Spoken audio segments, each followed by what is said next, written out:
इधर से पूरा सुबह प्यार रखता है।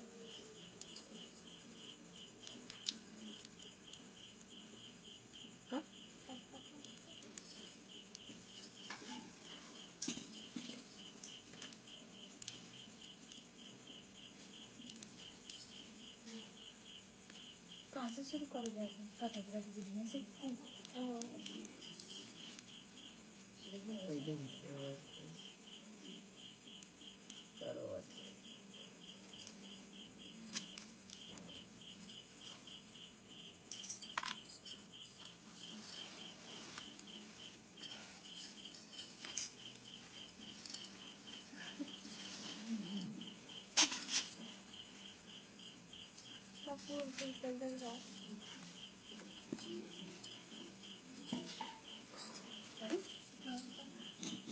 एक साहूकार था जिसके साथ बेटे और एक बेटी थी। सातों भाई और बहन एक साथ बैठकर भोजन करते थे। एक दिन कार्तिक की कृष्ण पक्ष के चौथ का व्रत आया तो भाई बोला कि बहन आओ भोजन कर लो।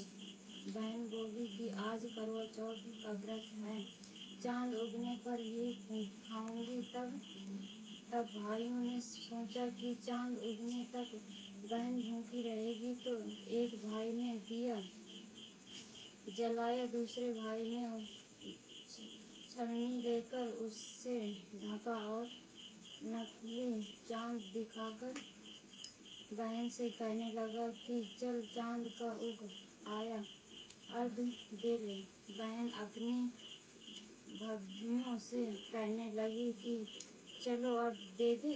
तो भाइयों बोली तुम्हारा चांद उगा होगा, हमारा चांद तो रात को उगेगा। बहन के अकेले ही अर्घ दे दिए और खाना खाने लगी तो पहले ही ग्रस में बाल आ गया, दूसरे ग्रस में कंकड़ आया और तीसरा ग्रस मुंह तक किया तो उसकी ससुराल से संदेशा आया कि उसका पति बहुत बीमार है, भेजो। माँ ने जब लड़की को विदा किया तो कहा कि रास्ते में जो भी मिले उसके पांव लगाना और जो कोई सुहाग का आशीष दे तो उसके पल्ले में गांठ लगाकर उसे कुछ रुपए देना।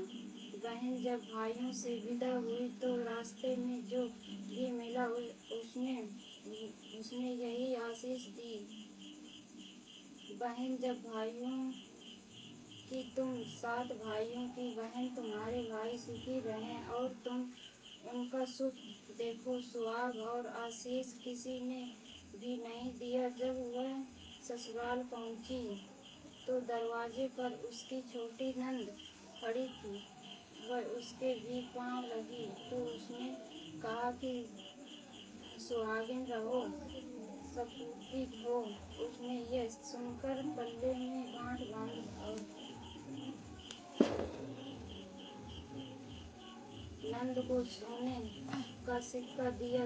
तब भीतर गई तो सास ने कहा कि पति धरती पर पड़ा है, तो वह उसके पास जाकर उसकी सेवा करने के लिए बैठ गई। बाद में सास ने दासी के हाथ बची खुची रोटी भेज दी।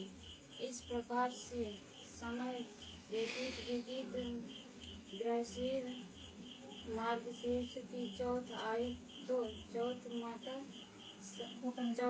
बोली करवा ले भाइयों की प्यारी बहन करवा ले। लेकिन जब उसे चौथ का पता माता नहीं दिखलाई थी तो वह बोली हे माता, अपने मुझे उजाड़ा है तो आप ही मेरा उद्धार करोगी, आपको मेरा सुहाग देना पड़ेगा। तब उस चौथ माता ने बताया कि पौष की चौथ आएगी, वह मेरे से बड़ी है, उसे ही सब कहना, वही तुम्हारा सुहाग वापस देगी।